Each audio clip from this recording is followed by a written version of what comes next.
नमस्कार साथियों, आप सभी का स्वागत करता हूं यूथ अध्ययन के ऑफिशियल यूट्यूब चैनल पे। साथियों, आप सभी लोगों के काफ़ी लंबे इंतजार के बाद अब हिमाचल प्रदेश राज्य चयन आयोग के द्वारा एचपी पटवारी परीक्षा का सिलेबस आउट कर दिया गया है। इस बार इस सिलेबस में आपको बहुत बड़ा चेंज भी देखने को मिला है। तो अगर बात करें सिलेबस की, तो सबसे पहले इसमें हम बात करेंगे सोशल साइंस की। और जो पहले से ही तैयारी कर रहा है एचपी जेबीटी कमीशन, सेम वैसा सिलेबस आपको ये देखने को मिल रहा है। और तैयारी कर रहे हैं TGT commission, TGT arts commission की, तो उनको यहाँ पे बहुत ज़्यादा फायदा मिलने वाला है। क्या क्या चीज़ें यहाँ पे रहने वाली है, हर चीज़ की हम बात करने वाले हैं।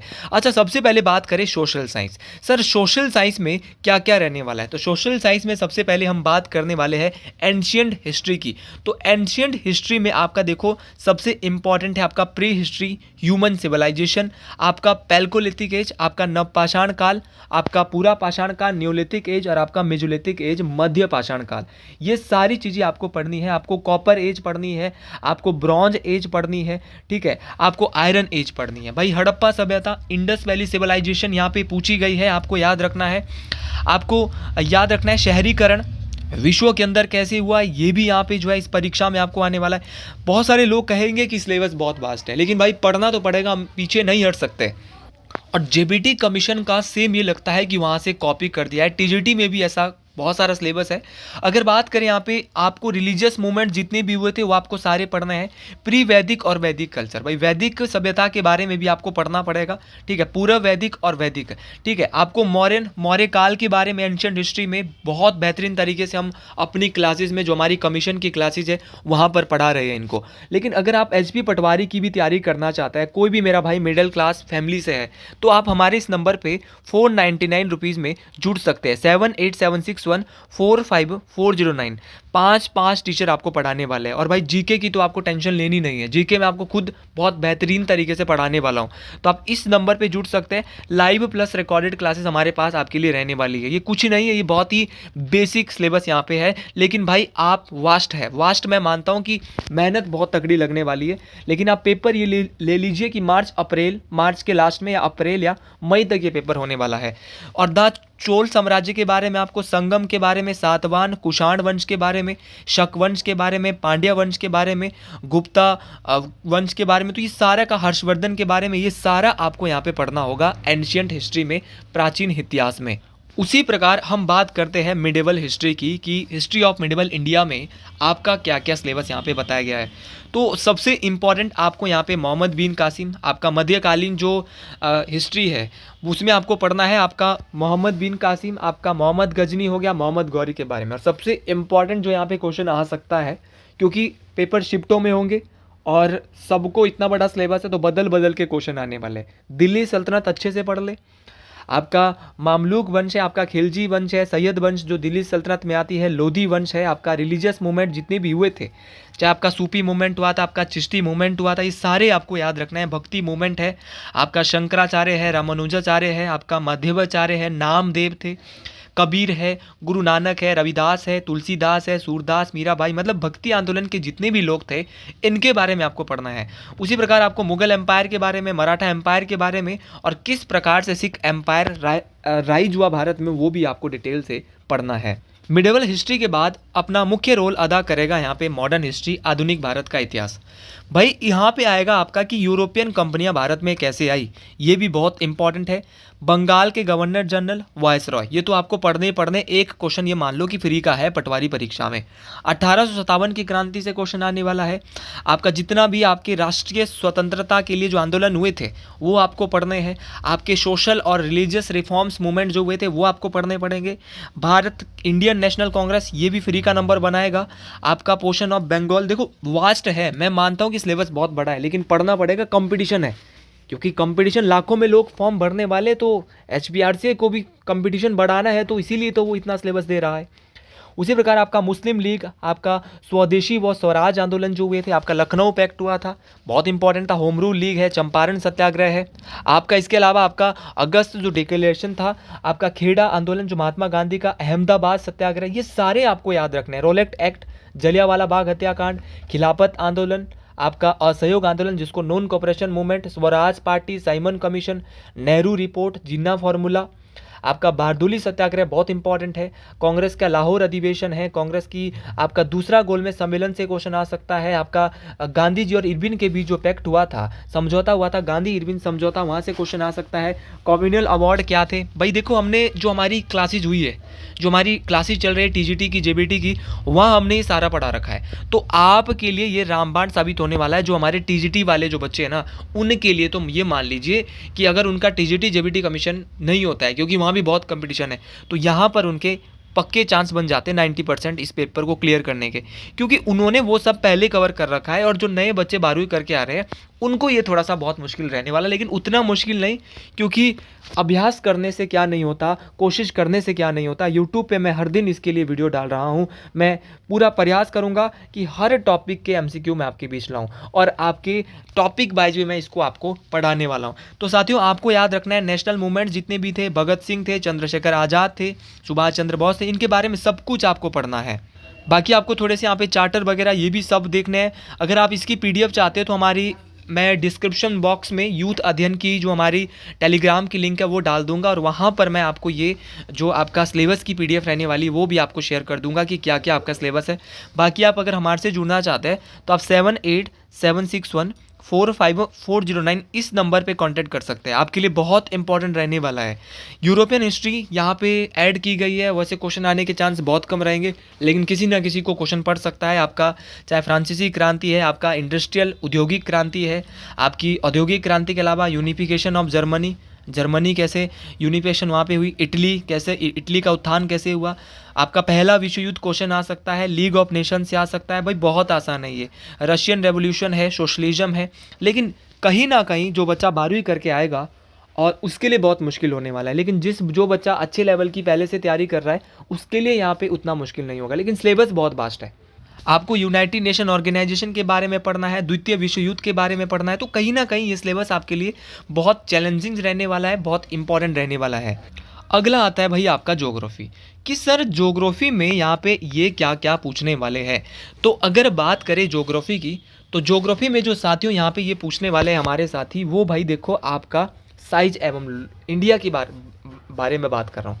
तो इंडिया का साइज क्या है, लोकेशन क्या है, वर्ल्ड में क्या है, पड़ोसी कंट्रीज़ इंडिया की जो नाइबर्स कंट्री है वो कौन कौन सी है, ये आपका हिमालयन माउंटेन्स के बारे में पूछेगा, नॉर्थर्न प्लेन्स के बारे में, आपका प्रायद्वीपीय भारत के जो मैदान है, पहाड़ है, उनके बारे में पूछेगा, आपके आइलैंड्स के बारे में पूछ सकता है, ड्रेनेज सिस्टम किस प्रकार से इंडिया में है, आपकी जो हिमालय नदियां हैं, चाहे गंगा है, चाहे ब्रह्मपुत्रा रिवर सिस्टम है, वहाँ से पूरा ये नदी वाला सिस्टम पूरा याद करना है कि गंगा के अंतर्गत कौन कौन सी, गंगा रिवर सिस्टम में गंगा नदी तंत्र में कौन कौन सी नदी आती है, ब्रह्मपुत्र नदी में कौन कौन सी, देखो ये सारा आपको पढ़ना पड़ेगा साथियों, तभी जाके बात बनेगी। ठीक है, आपकी गोदावरी बेसिन है, महानदी बेसिन है, कृष्णा है, कावेरी है, इन सभी नदियों के बारे में आपको, मौसम कैसे कंट्रोल हो रहा है, मौसम इंडिया का क्लाइमेट कैसे है, ठीक है, ये सारा आपको डिटेल से याद रखना पड़ेगा। ठीक है, ये सारा यहाँ पे दिया है, फॉरेस्ट कैसे है भारत में, आपका टाइप्स ऑफ वेजिटेशन आपको याद रखना है। ठीक है, आपका वाइल्ड लाइफ पॉपुलेशन के बारे में क्वेश्चन जरूर आ सकता है, जनसंख्या, जो आपकी जनसंख्या जो जनगणना होती है वहाँ से क्वेश्चन आ सकता है।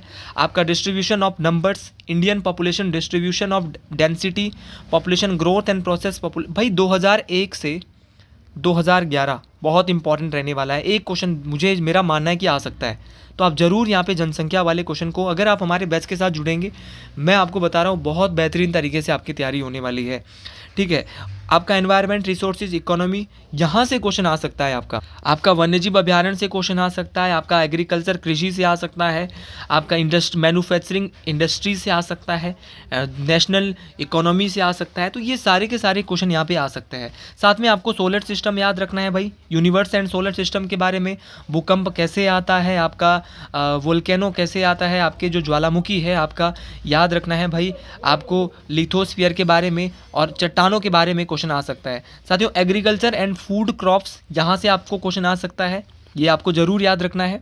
अब बात करें इकोनॉमिक्स, भाई इकोनॉमिक्स देखो सिलेबस यहाँ पे पहले दे दिया गया है थोड़ा, तो आपके लिए फ़ायदेमंद रहने वाला है, लेकिन जो +2 करके आएगा उसके लिए बहुत चैलेंज रहने वाला है, और जो ये सिलेक्शन ले लेगा 530 में, वो बहुत भाग्यशाली बच्चा है जो कि इस प्रकार तैयारी कर पाएगा। तो इकोनॉमिक्स की बात करें, यहाँ पे कैसे इकोनॉमिक्स की डेवलपमेंट हुई है, इसका उत्थान कैसे हुआ है, इसके कितने सेक्टर हैं, सेक्टर ऑफ इंडिया इकोनॉमी, चाहे प्राइमरी है, सेकेंडरी है, टर्शरी है, यहाँ पर आपको हर एक बात याद रखनी है।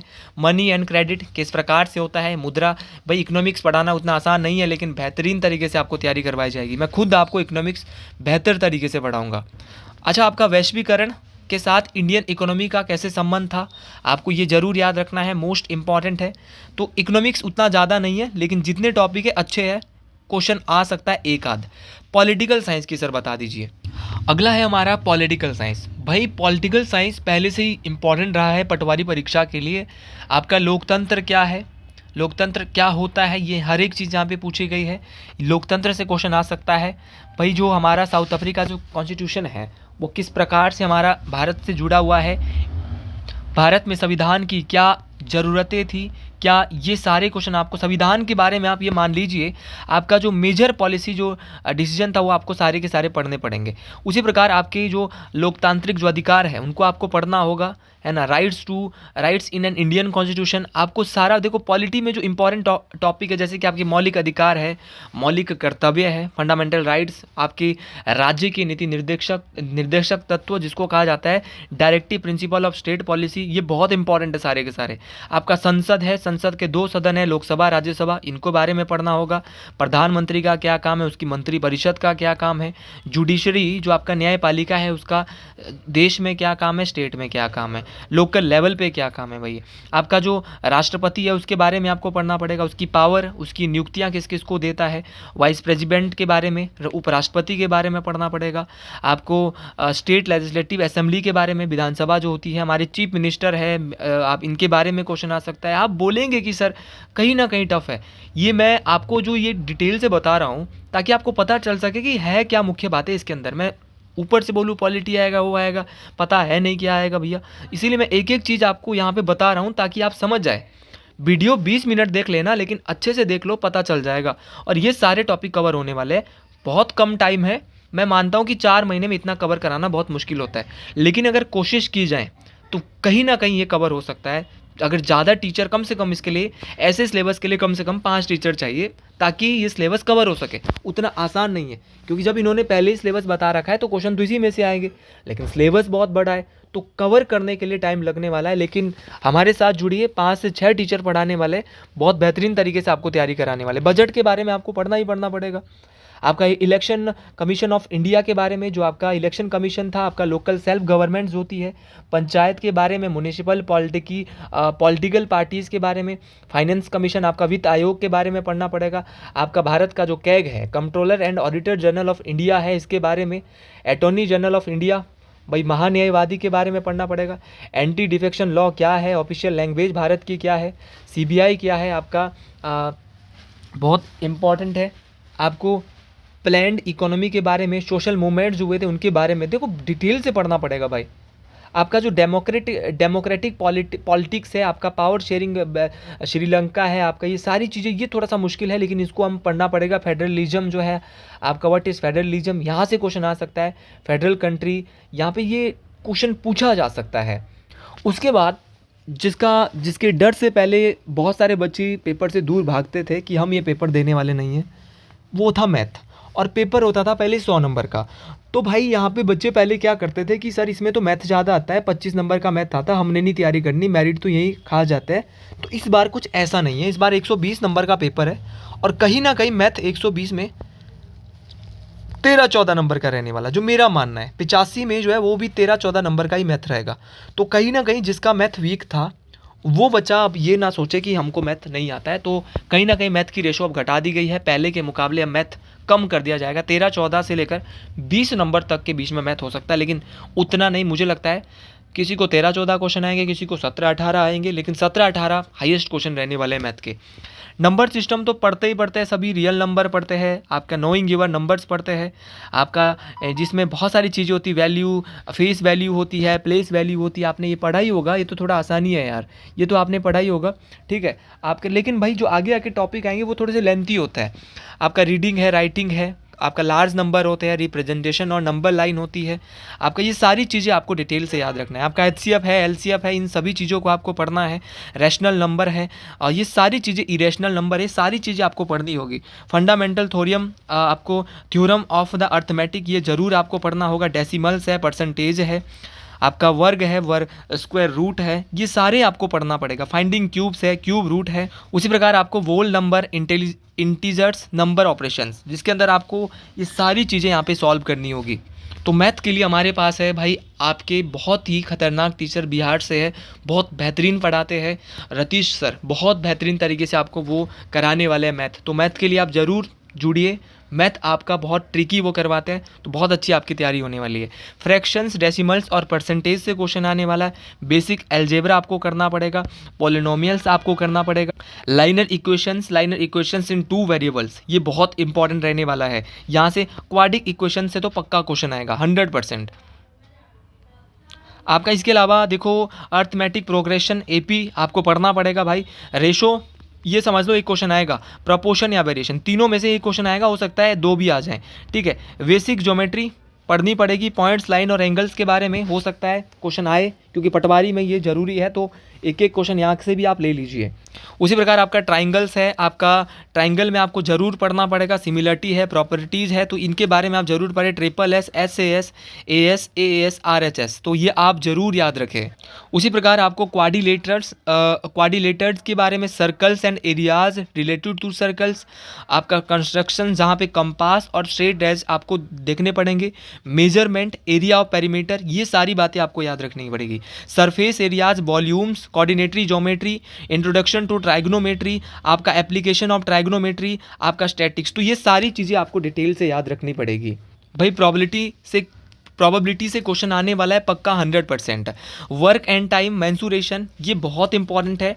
डायरेक्ट एंड इनवर्स प्रोपोर्शन, ये क्वेश्चन आपको फैक्टराइजेशन, टाइम एंड डिस्टेंस याद रखने पड़ेंगे भाई। साइंस की बात करें, सर साइंस बता दीजिए। साइंस तो बहुत ज़्यादा है भाई, पटवारी परीक्षा में इन्होंने इतना लंबा सिलेबस दे दिया है कि मुश्किल आपको सबको होने वाली है। ऐसा नहीं है कि आप ये समझ लो कि बहुत आसान सिलेबस है, बहुत ही बड़ा सिलेबस है, लार्ज है, थोड़ा सा मुश्किल रहेगी हमारे भाई बहनों को। कंपोनेंट्स ऑफ फूड, आपका सॉर्टिंग मटेरियल्स इनटू ग्रुप्स, ये आपको पढ़ने पड़ेंगे। Separation of substances, getting to know plants, आपका बॉडी मूवमेंट्स, आपका the living organism, characteristics and habitat, motion and measurement of distances, lights and shadows of reflections, electricity and circuits, fun and magnets. देखो ये आप ज़रूर एक एक बार देख लें। इतना सिलेबस जब कोई भी कोचिंग सेंटर का मेरा भाई बहन इनको पढ़ाएगा तो बहुत टाइम लग जाएगा। तो कम से कम HPRCA को मैं यही चाहूँगा कि कम से कम जो है वो टाइम देना चाहिए। और कितना टाइम देना चाहिए? ज़्यादा से ज़्यादा, कम से कम अगर मैं कहूँ तो कम से कम इनको टाइम देना चाहिए 6 महीने, क्योंकि भाई ये पेपर मई से तक अगर टाइम मिल गया तो ही इतना सिलेबस इन स्टूडेंट जो है हम क्या है 80% कवर कर पाएंगे, वरना बहुत बड़ा सिलेबस है यार। इतने सिलेबस को देखते देखते और पढ़ते पढ़ते आपको क्या है बहुत टाइम लग जाता है। Nutrition of animals, plants, heat, acids, basis and salts, यहाँ से तो पहले से भी क्वेश्चन आता है। Physical and chemical changing, respiration in organism, reproduction in plants, आपका मोशन एंड टाइम से क्वेश्चन आएगा। लाइट से तो चलो पहले भी आता था, फॉरेस्ट से भी आता था, क्रॉप प्रोडक्शन है, मैनेजमेंट है, माइक्रो ऑर्गेनिज्म है, ये सारी चीज़ें आपको डिटेल से याद रखनी है। कोल एंड पेट्रोलियम है, ये भी बहुत इंपॉर्टेंट है आपका। Confusion and flame, conservation of plants and animals, reproduction in animal से क्वेश्चन आएगा। आपका फोर्स एंड प्रेशर है, reaching the age of adolescence, आपका फ्रिक्शन है, साउंड है, chemical effect of electric current है, सम नेचुरल फिनोमिना है, लाइट है, ये हर जगह से क्वेश्चन आने वाला है। आपका मैटर इन सराउंडिंग से क्वेश्चन आएगा। आपका फंडामेंटल यूनिट ऑफ लाइफ से क्वेश्चन आने वाला था। मोशन से क्वेश्चन आने वाला था। केमिकल रिएक्शंस एंड इक्वेशन से क्वेश्चन आने वाला था। अब भाई बारी आती है उन सब्जेक्ट की जो कि आपको इस पटवारी परीक्षा में सिलेक्शन दिलाने वाला है। इसमें आपका reading and comprehension, English, word power, the sentence, subject and predicates, आपका आर्टिकल्स, नंबर, जेंडर, आपका कॉम्प्रीहेंशन, नाउन, प्रोनाउन, बड़ी पार्ट्स ऑफ स्पीच को पढ़ लीजिए, बहुत इंपॉर्टेंट रहने वाला है। आपका वर्ब है, एडवर्ब है, एडजेक्टिव है, प्रीपोजिशन है, कंजक्शन है, आपका इंटरजेक्शन है, एरर करेक्शन है, आपका सेंटेंस रीअरेंजमेंट आपको जरूर याद रखना है, वोकेबलरी आपको याद रखनी है, एंटोनियम सिनोनियम आपको याद रखना है, आपका सब्जेक्ट वर्ब एग्रीमेंट आपको याद रखना है, इडियम्स तो आपको याद रखना ही पड़ेगा, मॉडल है, एक्टिव वॉइस, पैसिव वॉइस है, आपका चेंज द नरेशन है, ठीक है, डायरेक्ट और इनडायरेक्ट है, आपका फ्रेजीज है, मतलब इंग्लिश ज़्यादा नहीं है, वन वर्ड सब्स्टिट्यूशन है, ये सारे आपको पढ़ना है। लेकिन इंग्लिश भी थोड़ा सा बहुत ज़्यादा यहाँ पे चैलेंजेस रहने वाला है, कम से 120 में से 10 से 15 क्वेश्चन इंग्लिश के आने वाले हैं। हिंदी की ओर बढ़ते हैं सर, हिंदी में क्या क्या है? तो अगर हिंदी की बात करें तो हिंदी में है आपका भाषा एवं व्याकरण, उसकी लिपि का परिचय पढ़ना पड़ेगा, वर्ण विचार और आपका अक्षरिक खंड है, शब्द विचार है, परिभाषा के आधार पर तत्सम शब्द होते हैं, तद्भव शब्द, देशभ शब्द, विदेशी शब्द क्या क्या होते हैं, आपका रचना के आधार पर, प्रयोग के आधार पर और अर्थ के आधार पर शब्दों के भेद आपको पढ़ने हैं। विकारी शब्द आपका, चाहे अगर मैं कहूँ तो संज्ञा है, सर्वनाम है, क्रिया विशेषण है, और विकारी में आपको अविकारी क्रिया आपको पढ़नी पड़ेगी, जैसे विशेषण, संबंध बोधक, समुच्चय बोधक, विस्मयादि बोधक, पद परिचय है, शब्द शक्तियाँ हैं, आपको लिंग वचन कारक ये पढ़ना पड़ेगा, संधि समास, उपसर्ग प्रत्यय हमेशा आते हैं, वाक्य विचार, अर्थ विचार, ये सारे विराम चिन्ह, शुद्धिकरण, हर एक चीज़ आपको याद रखना है, मुहावरे है, लोकोक्तियाँ है, अलंकार है। जिस चीज़ की बात कर रहा था वही चीज़ परीक्षा में आई, कंप्यूटर। जी हाँ, और मैं इसके लिए मैराथन चलाने वाला हूँ HP पटवारी परीक्षा के लिए बहुत जल्द। तो computer organism, fundamental and computer components of computer, operating system कैसे है, ट्रबल शूटिंग होती है, यूटिलिटीज़ क्या है, नेटवर्किंग और इंटरनेट का क्या क्या चीज़ें पूछेगा, आपका क्वेश्चन पूछेगा आपका इसकी जो टर्मिनोलॉजी क्या है, आपका साइबर थ्रेट्स क्या है, साइबर सिक्योरिटी क्या है, तो ये सारी चीज़ें आपको याद रखना है। फिर आता है भाई 30 नंबर के आपका जो सबसे मुश्किल भाग रहने वाला है, नंबर वाला भी है लेकिन मुश्किल भी है, यही है सिलेक्शन का असली मूल मंत्र। जनरल नॉलेज, हिमाचल प्रदेश का जीके बहुत अच्छे से पढ़ना है, जो कि मैं वीडियोज़ के माध्यम से आपको पढ़ाता रहता हूँ। Everyday current affairs, everyday science पूछी जा सकती है कहीं ना कहीं। आपका लॉजिकल रीजनिंग उतनी ज़्यादा नहीं आएगी, मैं पहले ही बोल रहा हूँ, आप बहुत ज़्यादा इसके चक्कर में ये नहीं कि बस इसको ही पढ़े, 3-4 क्वेश्चन, 5 क्वेश्चन हो सकता है ज़्यादा से ज़्यादा, 3, 4 या 5, किसी किसी को आ सकते हैं 6 क्वेश्चन, इससे ज़्यादा नहीं आएंगे, ठीक है। आपका हिंदी आपकी जो है वो मैट्रिक स्टैंडर्ड की, अब ऊपर भी हिंदी दे दी, नीचे भी दे दी, मेन सब्जेक्ट में भी है, नीचे भी है, तो ये समझ लीजिए दोनों में चलेगा। इंग्लिश आपका मैट्रिक स्टैंडर्ड का रहने वाला है, तो अगर आप हमसे हमारे बैच के साथ जुड़ना चाहते हैं, ये सारा सिलेबस आप एक तार में क्लियर करना चाहते हो, तो लाइव प्लस रिकॉर्डेड क्लासेस होगी, आप घर का काम करते हुए हमारी क्लासेस को देखना चाहते हैं तो इस नंबर पे जुड़ सकते हैं। साथ में हमारा ऑफलाइन भी कोचिंग सेंटर यहाँ पे ओपन हो रहा है सिरमौर के अंदर एक शहर है पौंटा साहिब, वहाँ पे, तो आप वहाँ पर भी हमसे कोचिंग ले सकते हैं। तो सभी लोगों को अगर ये जानकारी पसंद आई है तो कॉमेंट बॉक्स में ज़रूर लिखिए, हर हर महादेव। जितने भी मेरे साथी हैं कॉमेंट बॉक्स में ज़रूर लिखेंगे जय शिरगुल महाराज, हर हर महादेव। तो 7876145409 आप इस नंबर पे क्या कर सकते हैं साथियों, कमेंट कर सकते हैं। तो सभी साथियों को हर हर महादेव।